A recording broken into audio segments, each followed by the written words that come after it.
வணக்கம் மக்களே. நம்ம கார்த்திக் கதையில ஜூலை 26 என்ன நடக்க போகுது அப்படிங்கிறத பத்தி தாங்க இந்த வீடியோல இப்போ நம்ம பார்க்க போறோம்.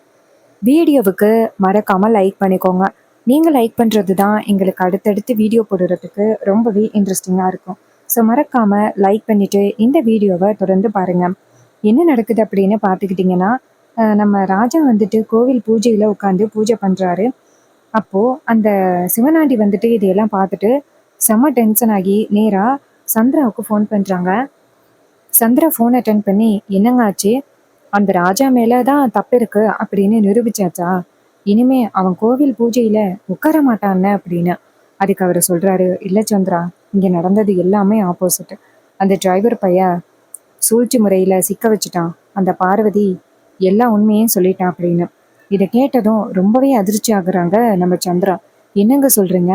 நம்ம எல்லா பிளானுமே கரெக்டா தானே பண்ணோம். அந்த டிரைவர் பையனால பார்வதியை பத்தி எந்த உண்மையும் கண்டுபிடிச்சிருக்க முடியாது. என்னங்க நடந்துச்சு அப்படின்னு. அப்ப அவர் நடந்தது எல்லாத்தையுமே சொல்றாரு. இதை கேட்டதும் சந்திரா ஷாக் ஆகி, ஏங்க, அந்த டிரைவர் பையலை பத்தி தான் உங்களுக்கு நல்லாவே தெரியுமே. கொஞ்சம் கேர்ஃபுல்லா இருந்திருக்கலாம்ல. கடைசி நேரத்துல ஜெயிக்க வேண்டியது இப்படி ஆகிருச்சே அப்படின்னு. அதுக்கு அவர் சொல்றாரு, இல்ல சந்திரா, நாங்களும் கொஞ்சம் கேர்ஃபுல்லா இருந்திருக்கணும். ரொம்ப சாதாரணமா விட்டுட்டோம். இப்போ வசமா சிக்கியாச்சு. எப்படியோ சித்தப்பா சிக்காம தப்பிச்சிட்டாரு.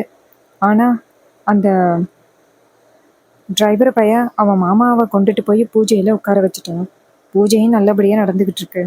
இதையெல்லாம் பார்க்கும் பொழுது எனக்கு செம்ம டென்ஷன் ஆகுது சந்திரா. இதை கேட்டதும் சந்திரா சொல்றாங்க, இங்க பாருங்க, நீங்க கவலைப்படாதீங்க. இது இல்லைன்னா என்ன, கோவில் கும்பாபிஷேகம் நடக்க போகுதுல்ல, அந்த கோவில் கும்பாபிஷேகத்துல நான் கண்டிப்பா ஆப்பு வைப்பேன். கும்பாபிஷேகம் ஒன்று நீங்க நடத்தணும், இல்லைன்னா அந்த கும்பாபிஷேகமே நடக்கக்கூடாது அப்படின்னு. இதை கேட்டதும் அவரும் சிறிச்சந்திரா அப்படின்னு சொல்லிட்டு ஃபோனை கட் பண்றாங்க. அப்புறமா கோவில் பூஜையெல்லாம் நடந்து முடியுது. நடந்து முடிஞ்சதும் சந்திரா என்ன பண்றாங்கன்னா, அக்கா வரத்துக்குள்ள அவளை இன்னும் கோவமாக்கி வச்சிருப்போமா, வந்ததோட அவரை பேசினா கண்டிப்பா மாமாவுக்கு ரொம்ப கோவம் வரும் அப்படின்னு வில்லி நேரா அவங்க அக்கா கிட்ட போயிட்டு, ஏன்க்கா நீ பஞ்சாயத்துக்கு போகலையாக்கா அப்படின்னு. ஈஸ்வரி சொல்றாங்க, இல்ல சந்திரா, எதுக்கு நான் அங்க போகணும்? அங்க போயிட்டு இன்னும் நான் அவமானப்படணும் அப்படின்னு சொல்றியா? அந்த இடத்துக்கு போயிட்டு என்னால கண்டிப்பா அசிங்கப்பட முடியாது சந்திரா. தயவு செஞ்சு என்னை கட்டாயப்படுத்தாது. அப்ப சந்திரா சொல்றாங்க, என்னக்கா அப்படி சொல்ற? மாமா வந்துட்டு எந்த தப்பும் பண்ணலை இல்ல. அதுக்கு ஈஸ்வரி சொல்றாங்க, இங்க பாரு, அத்தனை பேருக்கு முன்னாடி அந்த லேடி இவ்வளோ பெரிய விஷயத்த உன் மாமனை பத்தி சொல்லியிருக்கா. அப்படி இருக்கேல எல்லாமே பொய் அப்படின்னு எப்படி சொல்ல முடியும்? அவர் என்னை ரொம்பவே அவமானப்படுத்திட்டாரு. அவர் முகத்துல முழிக்கிறதுக்கே எனக்கு கொஞ்சம் கூட விருப்பமே இல்லை சந்திரா. தயவு செஞ்சு அவரை பத்தி என்கிட்ட பேசாத. பஞ்சாயத்து முடிஞ்சு அவர் இந்த வீட்டுக்குள்ளேயே வரக்கூடாது அப்படின்னு. அதே நேரத்துல நம்ம மயில் இருக்காருல்ல, அவரை நேரா ரோகுக்கு ஃபோன் பண்றாங்க. ரோகு ஃபோன் அட்டன் பண்ணி, சொல்லுங்க, என்னாச்சு அங்க? அப்பா மேல எந்த தப்பும் இல்லை அப்படின்னு ஆதாரத்தோட நிரூபிச்சாச்சா? இனிமே எந்த பிரச்சனையும் இல்லை இல்லை அப்படின்னு கேட்குறாங்க. அதுக்கு மயில் சொல்றாரு, ரோகு, கவலைப்படாத ரோகு, எல்லாமே சந்தோஷமான விஷயம்தான். மாமா மேல எந்த தப்பும் இல்லை அப்படின்னு ஆதாரத்தோட நிரூபிச்சாச்சு. இனிமே எந்த பிரச்சனையும் இல்லை ரோகு அப்படின்னு. இதை கேட்டதும் ரோகு ரொம்பவே சந்தோஷப்படுறாங்க. சூப்பருங்க, கண்டிப்பா கார்த்தி இன்னும் நிரூபிச்சிருவாரு அப்படின்னு தெரியும். அதே மாதிரி உண்மையை நிரூபிச்சிட்டாங்க அப்படின்னு ரொம்பவே சந்தோஷப்படுறாங்க. அப்போ நம்ம மயில் சொல்றாரு, இந்த விஷயத்த அத்தை கிட்ட உடனே சொல்லு. அங்க சின்னத்தை என்னெல்லாம் அத்தை கிட்ட சொன்னாங்களோ தெரியல, இந்நேரம் அத்தை பயங்கர கோவத்துல இருப்பாங்க அப்படின்னு. ரோகு சொல்றாங்க, ஆமாங்க, இங்க சித்தி அவங்களோட வேலையை காமிக்க ஆரம்பிச்சிட்டாங்க. ஸோ நீங்க சீக்கிரம் சொல்லுங்க அப்படின்னு. இதை கேட்டதும் அவரும் சரி அப்படின்னு சொல்றாரு. அப்புறமா ரோகு வந்துட்டு நேரா அவங்க அம்மா கிட்ட வந்துட்டு, அம்மா, அம்மா, ரொம்ப சந்தோஷமான விஷயமா அப்படின்னு. ஈஸ்வரி கேட்குறாங்க, என்னடி சந்தோஷமான விஷயம் சொல்லுடி அப்படின்னு. அதுக்கு ரோகு சொல்றாங்க, அம்மா, அப்பா மேல எந்த தப்பும் இல்லை அப்படின்னு மாமா ஆதாரத்தோட நிரூபிச்சிட்டாரு. அந்த பார்வதி இருக்காளுங்கல்ல, அவ அப்பா கிட்ட இருந்து காசு பிடுங்கணும் அப்படிங்கிறதுக்காக அப்பா மேல அவ்வளோ பெரிய பழி போட்டிருக்கா. அவளை ஊர் மக்கள் எல்லாருமே சேர்ந்து அடிச்சு துரத்திட்டாங்க. அப்பா கோவில் பூஜையை முடிச்சுட்டு நேரா வீட்டுக்கு வராரு. இதை கேட்டதும் ஈஸ்வரி ரொம்பவே ஷாக் ஆகுறாங்க. அப்ப ஈஸ்வரி சொல்றாங்க, ஐயோ, அவர் மேல நான் இவ்வளோ பெரிய பழி போட்டிருக்கனே. அதுக்கு ரோகு சொல்றாங்க, அதுக்கு தான் அம்மா சொன்னோம். அப்பாவை பத்தி உனக்கு தெரியாதா? அப்பா மேல கண்மூடித்தனமா நீ இவ்வளோ பெரிய பழி போடுறது ரொம்ப தப்பு அப்படின்னு நாங்கள் எல்லாருமே உன்கிட்ட படிச்சு படிச்சு சொன்னோம். ஆனா நீ கொஞ்சமாவது கேட்டியா? இப்ப பாத்தியா, அப்பா மேல எந்த தப்பும் இல்லை அப்படின்னு ஆதாரத்தோட நிரூபிச்சாச்சு. இப்போ அப்பா முகத்துல நீ எப்படி முழிப்ப அப்படின்னு. ஈஸ்வரி சொல்றாங்க, ஆமாண்டி, நான் ரொம்பவே அவரை அவமானப்படுத்திட்டேன். அவரை அவமானப்படுத்தினதுக்கு நான் கண்டிப்பா தண்டனை அனுபவிக்க தான் போறேன் அப்படின்னு. அதே நேரத்துல அந்த இடத்துக்கு நம்ம ராஜா வராரு. வந்துட்டதோட ஈஸ்வரி நேரா ராஜா கிட்ட போயிட்டு, என்னங்க, நான் பண்ணது மிகப்பெரிய தப்புங்க, என்னை மன்னிச்சிருங்க அப்படின்னு. அதுக்கு அவர் சொல்றாரு, இங்க பாரு சந்திரா, உனக்கு என் மேல துளி அளவு கூட நம்பிக்கை இல்லை அப்படிங்கிறத நான் நல்லாவே தெரிஞ்சுக்கிட்டேன். நீ இப்படி என் மேல நம்பிக்கை இல்லாம இருப்ப அப்படின்னு நான் கொஞ்சம் கூட எதிர்பார்க்கவே இல்லை சந்திரா. நீ என் மேல ரொம்ப பாசத்தோட இருக்க அப்படின்னு நினைச்சேன். ஆனா உனக்கு என் மேல பாசமே இல்லை அப்படிங்கிறத நான் புரிஞ்சுக்கிட்டேன். உன்கிட்ட பேசி எந்தவித பிரயோஜனமும் இல்லை. என் மாப்பிள்ளையும் என் பொண்ணுங்களும் மட்டும்தான் என் மேல முழு நம்பிக்கையோட இருந்தாங்க. என் மாப்பிள்ளை என் மேல எந்த தப்பும் இல்லை அப்படின்னு ஆதாரத்தோட அத்தனை பேருக்கு முன்னாடி நிரூபிச்சாச்சு. அவர் மட்டும் என் மேல நம்பிக்கை இல்லாம இருந்திருந்தா என்ன நடந்திருக்கும்? நீ எனக்கு துணையா நின்று இருக்கணும் சந்திரா. என் புருஷன் இப்படி இருக்க மாட்டாரு அப்படின்னு. ஆனா அந்த இடத்துல நீ எனக்கு துணையா இல்லாம இப்படி இருந்தது எந்த விதத்துல நியாயம்? அப்போ சந்திரா சொல்றாங்க, இங்க பாருங்க மாமா, அப்படி அக்கா என்ன வந்துட்டு தப்பு பண்ணிட்டா? ஏதோ ஒரு பொம்பளை உங்களுக்கு மச்சம் எங்க இருக்குன்னு வரைக்கும் வந்து சொல்றா. அது எல்லாத்தையுமே அக்கா இப்படி வேடிக்கை பார்த்துக்கிட்டு இருப்பா. அந்த பொம்பளை சொன்னது எல்லாமே உண்மையா இருந்துச்சு. அதான் அக்கா உங்க மேல சந்தேகப்பட்டுட்டா. அப்ப ராஜா நேரா சந்திரா பார்த்து, ஏ சந்திரா, நாங்க 2 பேரும் புருஷன் முன்னாடி, நாங்க 2 பேரும் பேசிக்கிட்டு இருக்கோம். நீ எதுக்கு தேவையில்லாம இடையில வர? உன் தகுதி என்னமோ அந்த இடத்துல இரு. இதை கேட்டதும் சந்திரா ஷாக் ஆகுறாங்க. அப்போ ஈஸ்வரி சொல்றாங்க, இங்க பாருங்க, நான் பண்ணது தப்பு தாங்க, நான் உங்க மேல சந்தேகப்பட்டிருக்க கூடாது, என்னை மன்னிச்சிடுங்க அப்படின்னு. அதுக்கு அவர் சொல்றாரு, சரி ஓகே, நடந்தது நடந்ததாவே இருக்கட்டும், இதுக்கப்புறம் வந்துட்டு என் மேல சந்தேகப்படாத அப்படின்னு சொல்லிட்டு நேரா ஈஸ்வரியை பார்த்து, நான் உன்னை மன்னிச்சிட்டேன் அப்படின்னு மட்டும் நினைக்காத, எனக்கு இன்னும் உன் மேல கோவம் இருக்கு சரியா அப்படின்னு சொல்லிட்டு அவர் அந்த இடத்துல இருந்து போறாரு. இதை பார்த்துட்டு சந்திரா ரொம்பவே ஒரி பண்றாங்க. பாவம், அவரு நம்மளால ரொம்பவே கஷ்டப்படுறாரு அப்படின்னு அந்த ஈஸ்வரி ரொம்பவே ஒரி பண்றாங்க. சந்திரா இதெல்லாம் பார்த்துட்டு செம்ம டென்ஷன் ஆகுறாங்க. ஏதாவது ஒரு வகையில பிரச்சனையை உண்டாக்கி நம்ம ஜாலியா இருக்கலாம் அப்படின்னு நினைச்சா, நம்ம நினைக்கிறது எதுவுமே நடக்காது போலயே அப்படின்னு சொல்லிட்டு செம்ம டென்ஷன் ஆகுறாங்க அந்த சந்திரா. அதுக்கப்புறம் நம்ம ராஜா சொல்றாரு, இங்க பாரு ஈஸ்வரி, என் மாப்பிள்ளை தான் என் மேல எந்த தப்பும் இல்லை அப்படின்னு ஆதாரத்தோட நிரூபிச்சாரு. நான் அவருக்கு தான் நன்றி கடன் பட்டிருக்கேன் ஈஸ்வரி அப்படின்னு சொல்லிட்டு அவரு போயிடுறாரு. அப்ப ஈஸ்வரி இதையெல்லாம் பார்த்துட்டு வருத்தப்படுறாங்க. என்னதான் இருந்தாலும் நம்ம தான் அவருக்கு வந்துட்டு உறுதுணையா இருந்திருக்கணும். ஆனா நம்மளே அவர் மேல இவ்வளோ சந்தேகமா இருந்து அவரை ஹர்ட் பண்ணியிருக்கோம்.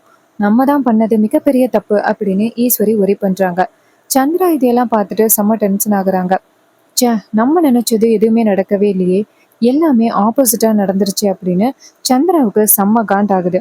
அப்போ ஹீரோ என்ன பண்றாருன்னா நேரா வீட்டுக்கு போறாரு.